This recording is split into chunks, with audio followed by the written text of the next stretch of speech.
morning everyone, this is Jonathan Orbuda. You're watching I Love Tansyong TV, a channel that highlights and celebrates the beauty of life. If you are new to this channel, consider subscribing. Just click the subscribe button at yung bell notification na katabi naman nito para ma-notify kayo moving forward sa mga upcoming uploads ko. If you're using our social media, Twitter, Facebook, and Instagram, please follow me at I Love Tansyong and visit my blog. It's www.ilovetansyong.com.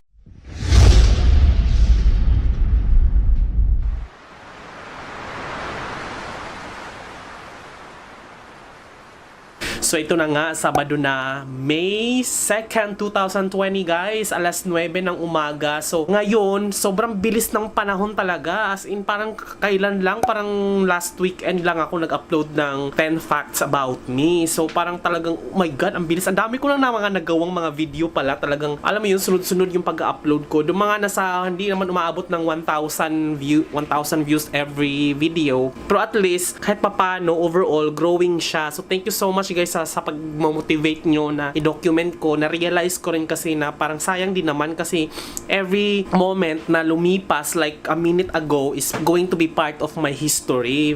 Sayang siya kapag hindi mo siya i-document. So parang ano na rin siya, realization ko na rin siya na parang, diba, parang dito lang din naman ako, bakit hindi ko na lang siya i-document kasi may time naman, diba? Kung walang time, gusto magpahinga, edi pahinga na lang. Pero as much as possible, kung meron namang idle time at may kakayahan, may lakas pa naman i-document, so why not just create a vlog? Kasi nga at the end of the day, parang magagamit ko rin naman to as memory, diba? So yun. So ngayon, May 2nd na siya. May 2nd ba? May 3rd? Tama, May 2nd. Kahapon kasi Labor Day. So double pay kami kasi nga may pasok. At least meron akong extra money pagdating ng next cut-off para pambili ng mga kung ano-ano. So ngayon, sobrang excited ako dahil yung nabili ko this week lang yun, yung munggo beans. Lulutuin natin ngayon kasi nga weekend naman. Dapat nga kahapon, Biyernes, kaso hindi ako sobrang antok talaga ako kahapon. So, ngayon, parang sumasakit yung dibdib ko. Di ko alam kung sa pagkakahiga ko or ano, pero masakit siya ihinga. Pero anyways, magluluto muna tayo ngayon ng papakuluan ko muna or parang ano ba yung tawag doon? Yung,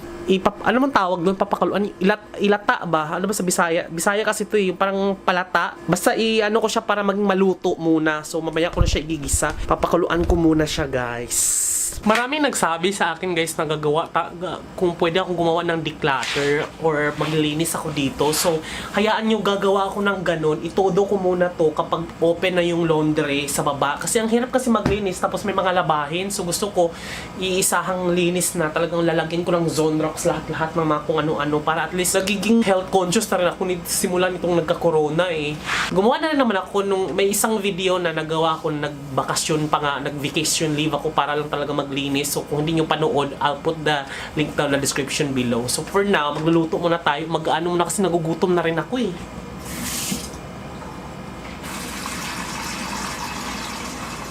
Ibababad. Dapat kasi nakababad na to kagabi para mabilis sana lutuin eh. Ilagay ko muna siya guys sa ganito para may lumutang. Kasi pag may lumutang daw, mabaho daw yun eh. Ito yung sinasabi ko sa inyo lumulutang. So, kailangan natin itong tanggalin kasi mabaho to kapag ginisa. Pag nakain mo, sobrang baho niya talaga. Parang masusuka ka. Yun o.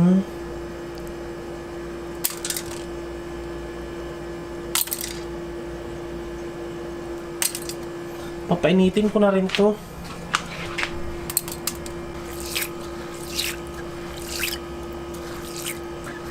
So ayun, habang papakuluan ko siya, di ba may chicken pa ako, so parang gusto ko siyang isahog, yung isang piraso, tapos lagyan ko siya ng chicken cubes. Kaso, tinatamad akong ng chicken cubes.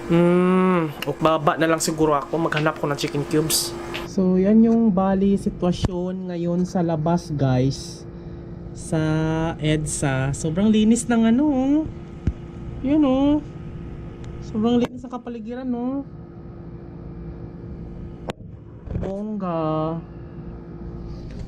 So bababa ako ng very light or kasi bibili ako ng chicken cubes. Yun lang talaga. Baka mapagalitan ako, yun lang yung bibilhin. So for the meantime, sasalang ko na to kasi parang kukulo na siya.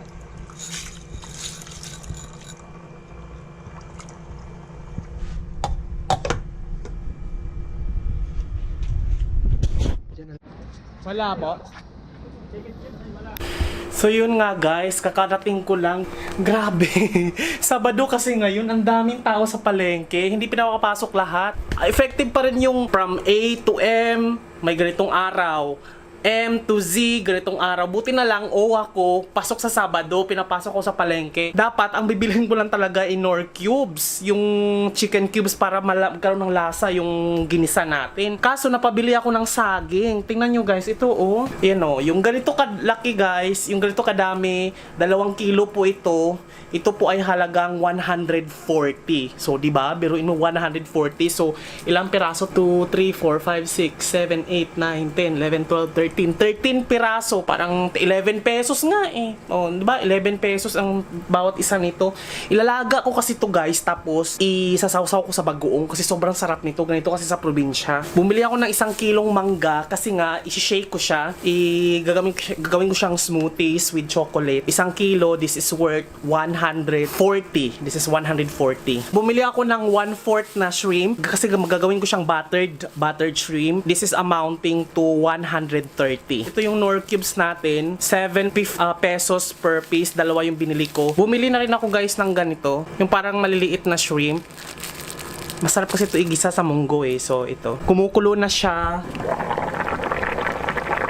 Yan, kumukulo na siya pero hindi pa rin siya luto. Galing ako ng Mercury para bubili sana ng 2 fresh milk. Naubusan na. Pagdaan ko sa Mercury, sobrang haba ng pila. Yung Mercury na malapit dito, sobrang init pati kasi mag-alas 10 na. So, hindi nila alam, merong mas malapit dito na yung sa kabila sa may Greenfield, walang pila doon. So, baka tatakbo muna ako doon. Hindi pa naman luto to So, bibili tayo doon ng fresh milk.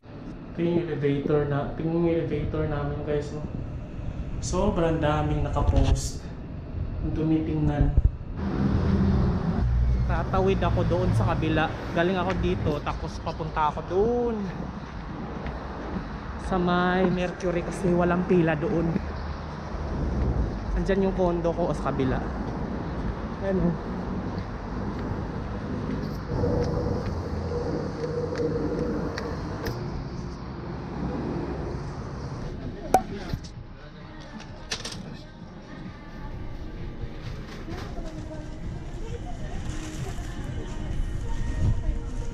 Dapat ang bibilhin ko ay lang talaga, fresh milk na parami. Bumili na rin ako ng mga grocery at saka tinapay.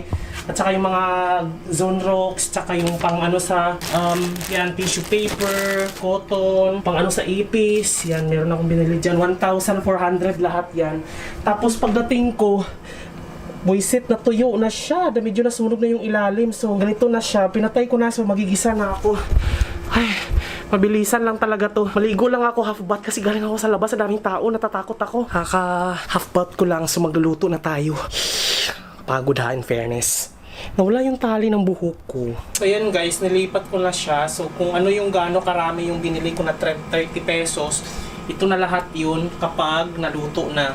Bali, lulutuin ko na to. Maghiwa na ako ng sibuyas, bawang, kamatis, tapos yung manok, tatadtarin ko ng maliliit.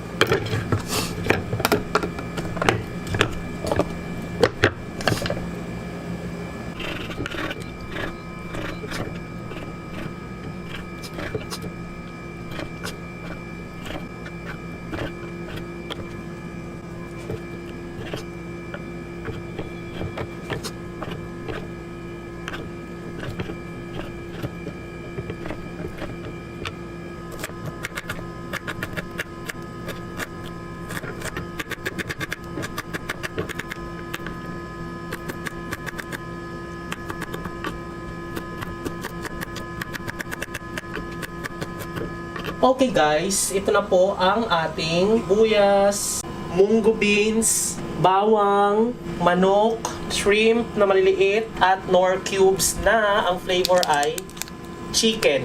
Kasi nga, chicken siya.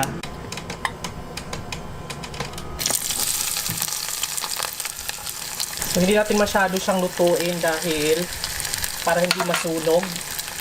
Isasabay natin isa lang ang manok para maluto. Or may time pa na maluto siya kasabay nitong ating sibuyas at bawang. Natin siya halu-haluin. So, hayaan na muna natin maluto ang ating manok, pampaalat.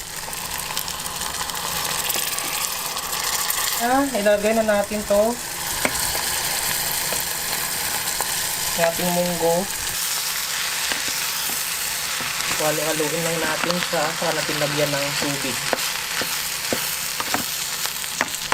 So, ilagay na natin yung tubig na may konting asin, paminta at patis. At ilalagay na natin. Ilagay na natin ang ating shrimp. Ilagay na natin ang chicken cubes. Haluin natin ng maigi, guys. There, guys. Yan na po ang ating ulam. Antay na lang natin siya na maluto yung, or initin na lang natin pakuluin para bumaba yung tubig. And then, gusto ko kasi malata yung munggo para masarap siyang ibahog sa kanin. So, there.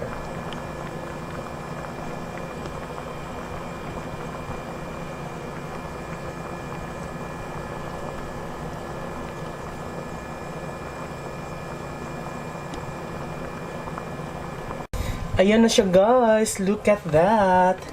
So, ililipat na natin siya. Gamit ako ng sandok kasi baka matapon. Ooh, sarap ng ginisang munggo.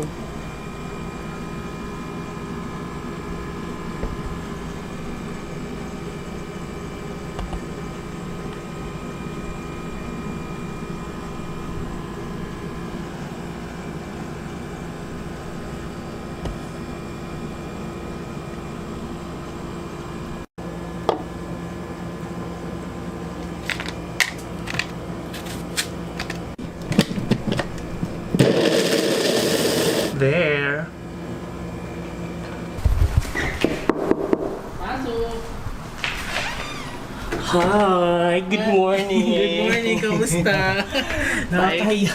Hindi, okay lang. Kamusta? Actually, parang bawal tong ginagawa natin. Nakikipit bahay na naman ako. So ngayon, nandito ko ngayon sa 38th floor pero bawal magitin yung unit number, baka ma-hold up, no? So, ang tawag dito, nandito tayo kay Sir Ho, tsaka kay Miss. Ayan, tapos kung napanood nyo guys, last time, di ba sabi ko, nanghinayang ako sa mantika mag-fries. So, ngayon, dala ko ang ating fries. Ang malas-malas, di ko kasi na-notice, yung kalahati pala nito nagkabukbuk na.